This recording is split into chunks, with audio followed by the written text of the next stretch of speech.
ముందు మనకి నచ్చని ప్రభుత్వం అధికారంలో ఉంటే అవన్నీ దుర్మార్గం అని, మనకి నచ్చిన ప్రభుత్వం అధికారంలో కూడా అది సన్మార్గం అని రాసే మీడియా ఉన్నంత వరకు ఆంధ్రాకి శాపమే. ఇప్పుడు పేక ఆట దుర్మార్గమా కాదా?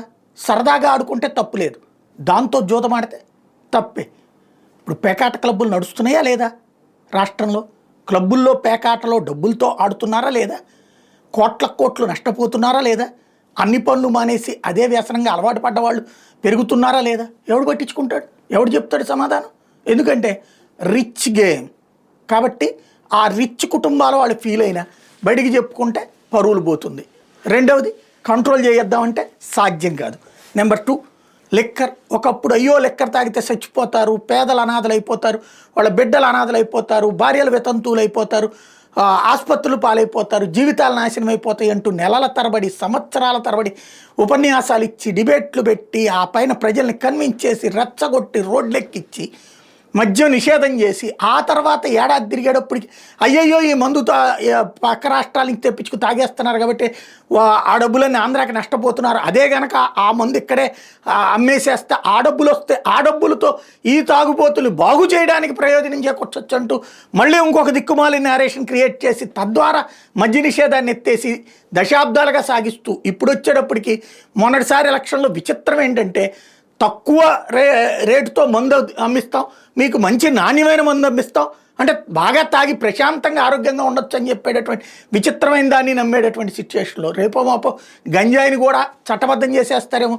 ఎందుకంటే మొన్ననే దొరికింది, ఇప్పుడు తాజాగా తెనాల దగ్గర గంజాయి దొరికిందట. ఏంటంటే 13 మంది గంజాయి ముంటాను అరెస్ట్ చేశారట. కూలీలు మైనర్లను తొలుత గంజాయికి అలవాటు చేసి తర్వాత సులభంగా నగదు సంపాదించని వాళ్ళనే విక్రేతలుగా మారుస్తున్నటువంటి టీమును పట్టుకున్నారట. నిన్న ఒకడు ఒరిస్సా నుంచి పట్టుకొచ్చి దొరికాడు. ఏంటివి అంటే గంజాయి, ఇప్పుడు ఫస్ట్ సిగరెట్, తర్వాత మందు. ఈ మందులో ఫస్ట్ చీఫ్ లెక్కరు, ఆ తర్వాత కాస్త కాస్ట్లీ లెక్కరు, అయినా మత్తు ఎక్కకపోతే ఇంకా కాస్ట్లీ లెక్కరు, అయినా మత్తు అందకపోతే గంజాయి. అయినా మత్తు అంటే రోజు పోయే కొద్దీ ఒకటి విరక్తి అవుతుంది. ఇప్పుడు మనం రోజు అన్నము పప్పు కూర అదేంటంటే విరక్తి పడుతుంది. తర్వాత బిర్యానీ, ఇదివరకటి రోజుల్లో ఇడ్లీ దోశ, ఇప్పుడు దాని పేరేంటది పానీపూరీలు, చాట్లు, ఇట్లాగ. అంటే జిహ్వ, మనిషి యొక్క జిహ్వ అనేటటువంటిది ఎప్పటికప్పుడు కొత్త రుచులు కోరుతుంది. అలాగే మెదడు ఈ మత్తు చాలదు, ఇంకా ఇంకా కొన్ని రోజులు పోతే ఏదో మీరు దాన్ని ఏమంటారు, కిందసారి ఏం మాట్లాడాం మనం, ఏదో పొద్దు నుంచి రాత్రి దాకా కష్టపడిపోతారు తమ్ముళ్ళు మీరందరూ, ఏదో పెగ్గేసుకుని పడుకుందాం అంటే పడుకొని ఇట్లేదు ఈ ప్రభుత్వం, రేట్లు ఎక్కువ పెట్టి చంపేస్తుంది.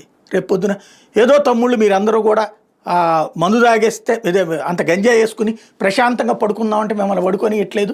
అలా కాకుండా తలా ఒక రోజుకి ఒక 50 గ్రాముల గంజాయి 100 గ్రాముల గంజాయి తీసుకోవడానికి పర్మిషన్ ఇస్తామంటే కూడా అవునని చప్పట్లు కొట్టేటటువంటి మీడియా ఆంధ్రప్రదేశ్లో ఉంది.